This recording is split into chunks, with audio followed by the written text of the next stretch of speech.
உலகெங்கிலும் இருக்கும் spiritual tax நேயர்கள் அனைவருக்கும் வணக்கம். நான் உங்கள் ராம்ஜி. இப்போ நம்ம ஒரு முக்கியமான பதிவு, சனிப்பெயர்ச்சி பலன்கள் அதான் பார்க்க போகிறோம். மார்ச் 29ஆம் தேதி கும்பத்திலிருந்து மீனத்திற்கு எழுந்தருளப் போகும் சனிப்பெயர்ச்சி பலன்கள் அதை தான் பார்க்க போகிறோம்.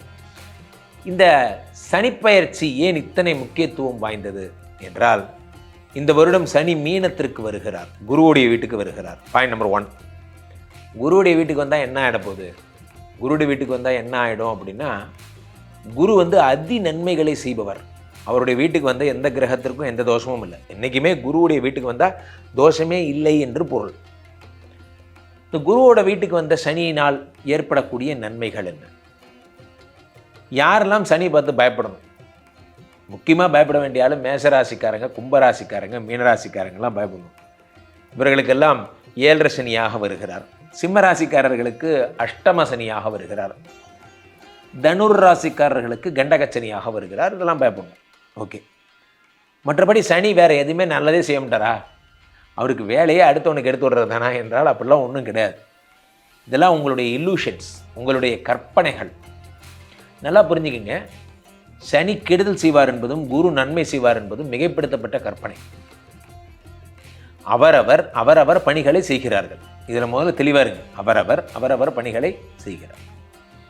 சனி அவருக்குரிய ஸ்டைலில் பண்ணுறார், குருக்குரிய ஸ்டைலில் பண்ணுவார். இந்த மாதிரிலாம் இதில் சனிப்பெயர்ச்சி மிகுந்த முக்கியத்துவம் வாய்ந்ததாக ஏன் கருதப்படுகிறது என்றால், சனியை நாம் சோதனை கடவுள் என்று அழைக்கிறோம். சோதனை கடவுள். இவரோட பீரியடில் தான் ஒருத்தருக்கான எக்ஸ்பீரியன்ஸ் காட்னு பேர். எக்ஸ்பீரியன்ஸ் கொடுக்குறது எல்லாம் இவர் தான். என்னென்னலாம் எக்ஸ்பீரியன்ஸோ அது எல்லாத்தையும் கொடுப்பார்.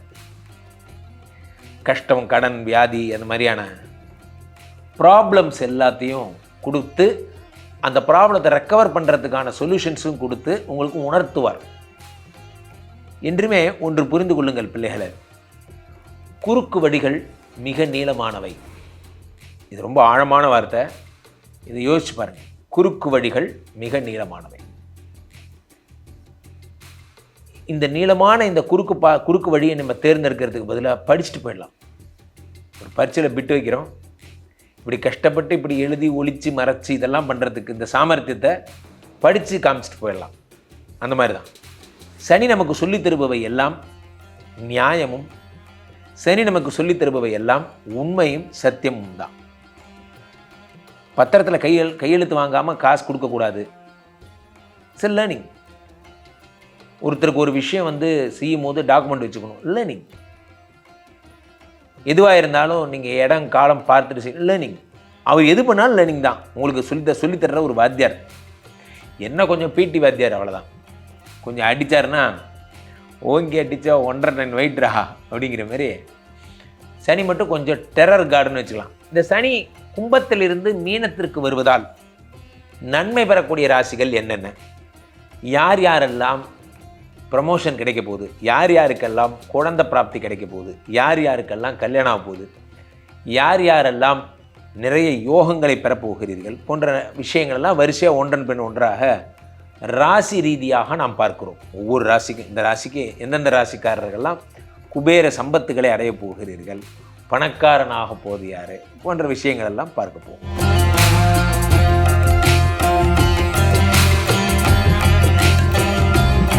ரிஷபராசிக்காரர்களுக்கெல்லாம் இந்த சனிப்பெயர்ச்சி எந்த விதமான பலன்களை தரப்போகிறது? ரிஷபராசிக்காரர்களுக்கு இந்த சனி 11ஆம் வீட்டிற்கு வருகிறார். 11ஆம் வீடு என்பது லாபஸ்தானம். லாபஸ்தானத்திலே சனி பகவான் வரும் பொழுது லாபங்களை அள்ளித்தருகிறார். லாபங்கள். எந்த ஒரு ப்ராடக்டை பண்ணாலும் அந்த அந்த அந்த பிஸ்னஸுடைய நோக்கம் என்னவாக இருக்கணும்னா லாபத்தை நோக்கியதாக தான் இருக்கும். நான் ஒரு பிஸ்னஸ் பண்ணுறேன், அதனுடைய அவுட்புட் என்னென்னா லாபம். ஒரு 2 ரூபா பொருள் அது 3 ரூபாய்க்கு விற்கிறேன், எனக்கு 1 ரூபா லாபம். எதிலாக இருந்தாலும் ஒரு லாபம் இருந்தால் தான் அது ஒரு பிஸ்னஸ் என்று கருத்தில் கொள்ளும். நிறைய பேர் இப்போ பிஸ்னஸை பற்றியே புரிஞ்சிக்கவே இல்லாமல் என்ன பண்ணுறோம், நம்ம பிஸ்னஸ் பண்ணுறதே நம்மளுடைய அடிப்படை தொழிலுக்காக நினச்சிக்கிட்டு பண்ணிகிட்டு இருக்கோம். அன்றாட சம்பாத்தியத்துக்காக தான் பிஸ்னஸ் போல இருக்குது நம்ம நினச்சிக்கிட்டோம். அன்றாட சம்பாத்தியத்துக்கு தான் பிஸ்னஸ்னால் நீங்கள் வேலைக்கே போகலாமே, எதுக்கு பிஸ்னஸ் பண்ணுறீங்க?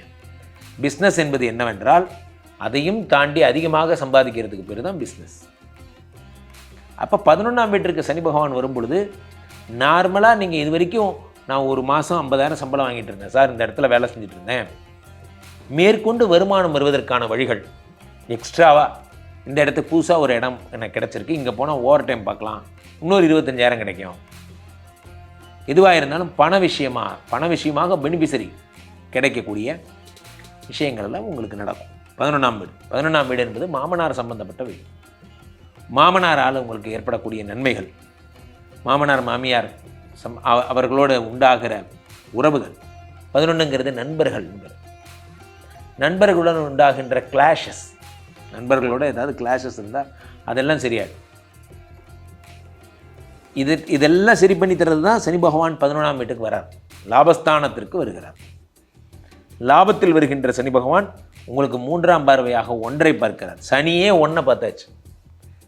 1ஆம் இடமாகப்பட்ட உயிர், உடல் போன்றவற்றை சனி பார்க்கும் பொழுது உடம்பு துடியாயிருது. வேலை செய்யணுங்கிற எண்ணம், வெறி, வேலையில் முன்னுக்கு வரணும், எங்கே போனாலும் வேலையில் முன்னுக்கு வரணும், மேலே வரணும் போன்ற எண்ணங்கள் எல்லாம் உங்களுக்கு வரும். டயர்டுனா என்னன்னே மறந்தே போயிடும். ரிஷபராசிக்காரர்களுக்கு சனி பகவான் 5ஆம் இடத்தை பார்க்கிறார், 7ஆம் பார்வையாக. 5ஆம் இடம் என்பது என்ன? 5ஆம் இடம் என்பது புத்திரஸ்தானம். புத்திரஸ்தானத்தை சனி பகவான் பார்க்கும் பொழுது என்ன ஆகிறது? குழந்தை பிறக்கிறது. IVF பண்ணியிருக்கேன், IUI பண்ணியிருக்கேன், எனக்கு குழந்தை மட்டும் ஓகேவே ஆக மாட்டேங்குது. கவலையப்படாதீங்க, உங்களுக்கு குழந்தை ஓகே ஆகும். குழந்தை செட் ஆகிறதுக்கான வழிகள் எல்லாம் இந்த சனி பகவான் தருகிறார். சனி 7 பார்க்கும்போது, 7ஆம் இடமாக 5ஐ பார்க்கும் பொழுது உங்களுக்கு குழந்தை சம்பந்தப்பட்ட லாபங்களை தருகிறார். இந்த சனி அடுத்து 10ஆம் பார்வையாக 8ஆம் இடத்தை பார்க்கிறார். 8ஆம் இடம் என்பது என்ன?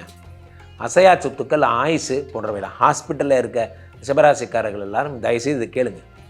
உங்கள் கணவருக்கு ஒரு டேட் சொல்லிட்டாங்க, இந்த டேட்டில் அவருக்கு உயிருக்கு ஆபத்துன்னு சொல்லிட்டாங்க, அப்படி சொல்லிட்டு கவலைப்படாதீங்க, அதெல்லாம் சரியாது. அவர் அப்படியே தீர்காயுஷோடு நல்லா இருப்பார். 8ஆம் இடம் என்பது அசையா சொத்துக்கள். அசையா சொத்துக்களை சனி பகவான் பார்க்கும் பொழுது இந்த LIC, ப்ராவிடென்ட் ஃபண்டு, அந்த மாதிரியான இந்த மியூச்சுவல் ஃபண்டுங்கிற மாதிரியான பாலிசிஸ் நீங்கள் ஏதாவது போட்டிருக்கீங்கன்னா அதெல்லாம் டெவலப் ஆகும். பணம் பல வழிகளில் வருவதற்கான சிறந்த முயற்சியாக இந்த முயற்சி இருக்கும். அடுத்ததாக இந்த சனி பகவான் உங்களுக்கு 11ஆம் வீட்டில் இருந்து லாபங்களை மட்டுமே தராமல் சனியோடு சேர்ந்த உங்களுக்கு 12ஆம் வீட்டில் உங்களுக்கு 10ஆம் வீட்டில் இருக்கக்கூடிய ராகு 10 தொழில் ஸ்தானத்தில் ராகு இருப்பதால் 10லே ஒரு பாவி இருந்தால் அரசனை போல் யோகம் உண்டுன்னு சொல்லுவாங்க. 10ஆம் இடத்துல ராகுவும் 11ல் சனியும் இருக்கும்போது தொழில் வளர்ச்சி என்பது மிகவும் அபரிதமானதாக இருக்கும். நீங்கள் தொழிலில் முன்னுக்கு வரதை யாராலையும் தடுத்து நிறுத்த முடியாது. காம்படிட்டர்ஸ் எல்லாம் வின் பண்ணுவீங்க. உங்களுக்கு என்ன எதிராளிகள் யாரேனும் இருந்தால், உங்களுக்கு எதிரிகள் சத்ருக்கள்னு யாராவது இருந்தால் அவர்களெல்லாம் வென்று காட்டக்கூடிய ஒரு சிச்சுவேஷனாக இந்த சிச்சுவேஷன் உருவாகும். மிக அற்புதமான ஒரு திருநாளாக இந்த சனிப்பெயர்ச்சி இருக்கும். அதனால் கீழே போய்ட்டு இருக்க இந்த 2 நம்பரை கூப்பிடுங்க, உங்கள் சொந்த ஜாதகத்தை நீங்கள் புக் பண்ணி பார்த்து கொள்ளலாம். அதே மாதிரி நமது உலக புகழ் வாய்ந்த ஸ்ரீமடத்திலே தினசரி நடக்கின்ற விஷ்ணுமாயா யாகங்கள் எல்லாம் கலந்து கொண்டு சுவாமிக்குரிய ஹோமங்கள் எல்லாம் செய்து கொள்ளுங்கள். மீண்டும் ஒரு நல்ல பதிவில் சந்திப்போம். நன்றி, வணக்கம்.